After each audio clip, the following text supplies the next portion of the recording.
welcome to the stream. Anybody who's here, glad you're here. We had to restart the thing, but we're here now, and I just wanted to come on and share a few updates, things that are happening in the YouTube world, what's going on, things you need to know about as a creator, and things that might impact your discoverability and your ability to find out what your audience actually wants. So I'm going to share a few of those features, and then I'm going to do some like basic channel reviews. If you're joining, say hi in the chat. Hi, Anna. Sorry, we had to start on the wrong stream, and then there was nothing there. Well, we're getting it figured out. Glad you're here with us, friend. Hit the poll, hit the like button if you haven't, so that people actually know that somebody likes this video. But I want to jump into a few pieces of news that I know a lot of creators miss. These little updates. Let me know as I'm sharing them if you've heard about them already. I want to know what's going to be helpful to you guys. But things that actually impact creators. The first thing I want to talk about in our top stories this week, the first one is the research tab expansion. I made a video a while back on the research tab, which is a great new tool that YouTube added kind of in beta form to help us see what things our audience might be interested in. I want to make sure, yeah, you can hear me. What things our audience might be interested in and what topics we might want to hit. Well, they're adding some new functionality. It turns out a lot of people really like it. I figured they would. And the first thing they're adding is showing top recent activity in a certain topic. So you want to start talking about, as a tech reviewer, you're like, I want to start talking a little bit more about smartphones. Well, maybe the camera aspect of smartphones is becoming more popular, and they're going to let you know that that's the case. You're going to start seeing what's become recently more popular in your research tab. The second one in the research tab that I thought was interesting is adjacent topic research. So you've been making content rather, let's say, on dietary supplements. Well, magnesium supplementation is starting to become popular, right? So they might start telling you, hey, magnesium's on the rise in popularity. You might make content on that. That should be helpful for a lot of creators who struggle with what kind of content they should be making.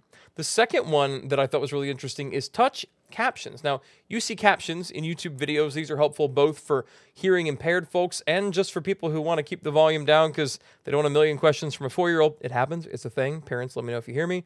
But the captions are there, and sometimes there are errors, either because somebody put a wrong file in or, most of the time, because YouTube is automatically transcribing what it thinks people are saying in captions, and sometimes it makes errors, and sometimes they're bad, and sometimes they're hilarious. But this will let you tap on the screen. It'll open up the full transcript of the captions where, these are coming in YouTube Studio. I'm letting you know about things that are now coming or will be coming soon.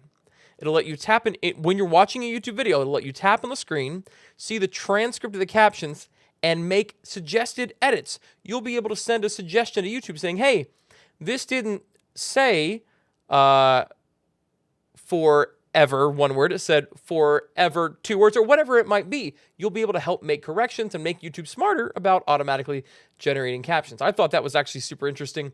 The next one is probably not applicable to everybody, but anybody who streams from their computer, anybody who's especially using a good camera, YouTube is now working with OBS, Open Broadcasting software, to make HDR video streaming possible. So you can stream directly HDR content to YouTube.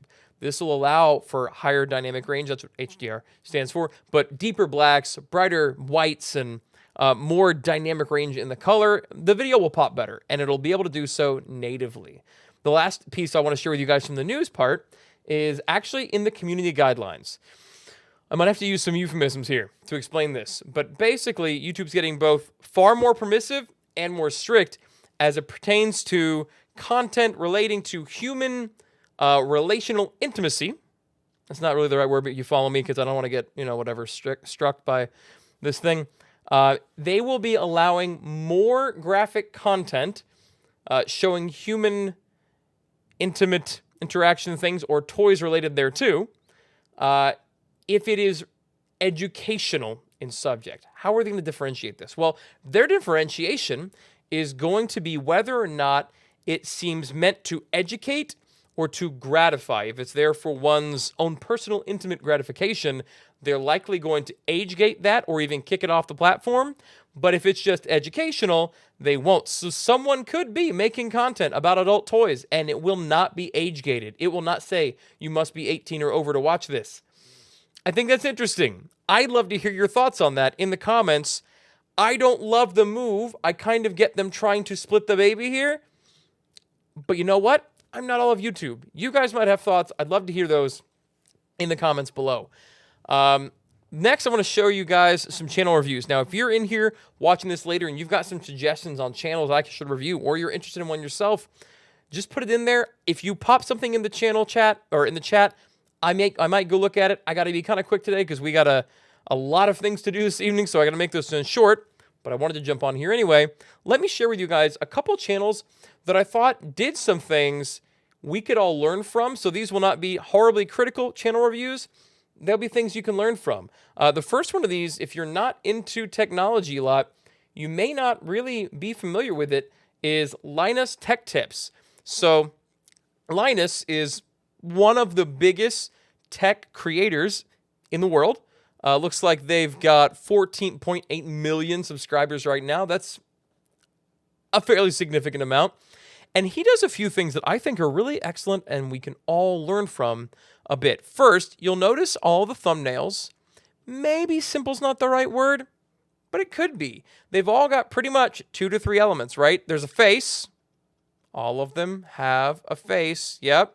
They all have a face, and it's a big face usually, right? So there's a big face. There is the subject of the video itself. In this case, it's this $69 computer. In this case, it's whatever's in his hand, right? In this case, it's the Aya Neo. In this case, it's the new AMD Threadripper processor. And then tertiarily, not always, but sometimes the third element is text. And very frequently, but not always, the subject of this one is his sister. Meet my sister. There's a little text, right? The subject of this one is this big old PC that just came out a few seconds before I refresh this. And the thumbnail says, Apocalypse-Proof PC. What other text do we see here? Meet my sister. Man, that's 3 words again, right? 3? Okay, let's see if we get more repetitions of 3. AMD Threadripper Pro. It's not really on the processor. They just put it there. Y80 staff. Do you see a pattern here? It's a PC. Hidden cables. That's even less, right? We made it. EK God PC. 37750 roasted. All of these thumbnails, if they have text, it's less than 3 words, and they all have big faces, and they all show the subject of the image. But there's something else I really want you guys to take away from this. The way he handles sponsorships is something we can all learn from. Wait, I'm also seeing some facial hair, which is consistent with Mr. Beast. Is that the key? Josh, that's an interesting question. There is actually a chart. You should Google this, brother. There is a chart that indicates to you, based on your facial hair, how trustworthy you are. Have you got a handlebar mustache? You might be in the middle. Have you got a goatee? People may not trust you. Full beard? Yes, people trust you. Are you clean shaven? That's okay. Do you have... Wait, loving the news side of this. Always good to be informed and updated on the latest. Thank you, Anna. I appreciate that. Glad you're here. I just wanted to get this up and share some updates. Josh, if you missed those, they're at the beginning. But looking at these videos, I want to show you guys. Now, look, I've never seen this new video, right? I'm going to open it up and try to find exactly what I'm looking for because the way Linus does calls to action are a masterclass in goofy segues. Let's observe. It's clear at this point that society is on the brink of collapse. The wealthy elites have all run away to New Zealand, leaving the rest of us plebs to fend for ourselves. Well, I, for one, welcome the end of the world as we know it. All I need is food, water, and a tricked-out gaming PC so I can live out the rest of my days in my bunker playing Fallout. Another settlement has sent word. Okay, so really engaging intro. That's not the point I'm getting to here. Let's see. I want you guys to see his... Let's see. That they need our help. Assuming I survive the nuclear fallout. Meet the Prepper PC. It's designed to stand Okay, that's up... really nifty. I'm actually going to have to watch this later. Here we go. Let's see if this is it. Combination of careful hardware selection and software tuning, starting with our power supply. This fanless unit from Seasonic is 80 plus titanium He might have only certified done for one efficiency sponsor spot in and this can one. output a total of 700 watts. Not that we... Shout out Jackery for sponsoring this video. PC, did it make... It's not a good example. Hold on. Linus, you screwed it up. Let's This see. is graphics card? Yeah. You probably... Okay, here we just for your segue. gaming and onto a PC. Sorry. For the love of all that is good, Bella. Maybe. We're gonna try. Oh, and it's brought to you by our sponsor. Ridge. Ridge Wallet has redefined. It's like they're not trying to hide anything. They're just like, oh, and here's a sponsor spot. It's very simple. It might seem like it's horrible, but it's so bad, people have just gotten used to it. People actually even watch his sponsor spots, which means he makes more money. How can we do this as it pertains to our CTAs for subs or likes? Don't try to hide things from people, right? If you're gonna add value, tell them the value you've got to add to them, but don't try to be sly. If you're gonna try to be sly, make it like goofy. Make it obvious that you're being a little silly. I think people appreciate the forthrightness a little more. There's a lot more to learn from Linus, but because I'm short on time, there actually is one other channel I wanted to show you guys. Completely different genre. Angela Braniff is somebody I was made aware of working with some homeschool moms because they're like, oh, I wish I could make thumbnails like Angela Braniff. Oh, I wish I could make content like Angela Braniff. But this thumbnail thing was a big deal because she breaks the rules of thumbnails, right? Well, you actually need to consider different niches, have different interests, and different reasons to want to look at different thumbnails and they'll click on different stuff. This is geared toward homeschooling moms primarily, right? Great. Awesome. Angela Braniff has a huge channel in the grand scheme of things, 325K. She's doing a great job breaking the rules of thumbnail, using difficult to read fonts and washed out images. Nothing wrong with that. But you need to recognize that she is capitalizing on attraction. I don't mean that as a negative thing. I'm not attacking Angela Braniff, but you need to recognize that and that it's not all 100% natural. Because what I've heard from people, and it really upsets me, is they say, I'm not as pretty as her. What they feel like is they can't get clicks because they aren't as attractive as Angela Braniff. And that's kind of silly, and I'm going to show you why. These thumbnails with her face, I think, are really well done. But they're not just really well done in the way they're staged. She takes real pictures. They're not, even though they might look like snippets from the video, they almost never are. You forgot to use that as an opportunity to say smash the like. I'm not going to do it, Josh, but you know what? Smash that like button while you're here. I greatly appreciate it, brother. Angela Braniff, here's a great example. This picture. Wow, what a great thumbnail shot, right? And you look at it and you're like, oh, that is from the video. Okay. But let us consider this for a moment, okay? Let's zoom in here a bit. All right.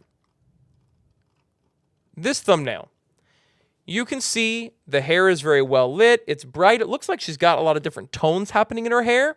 And the light's popping, but then there's this nice vignette behind her.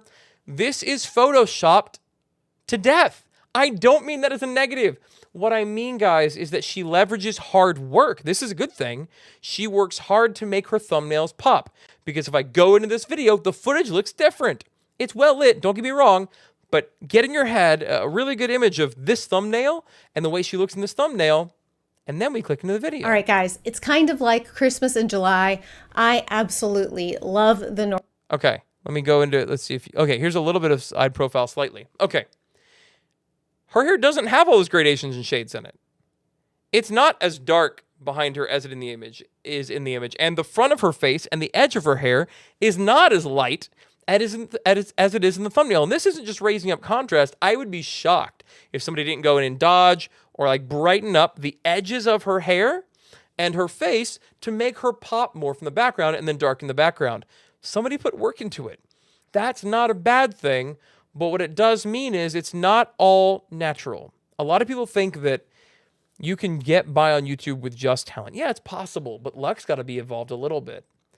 Rather than leaning on luck, which is quite silly, there's never a strategy in that. What if we just decided we've got to get good at some stuff? What if we just decided that good thumbnails take work?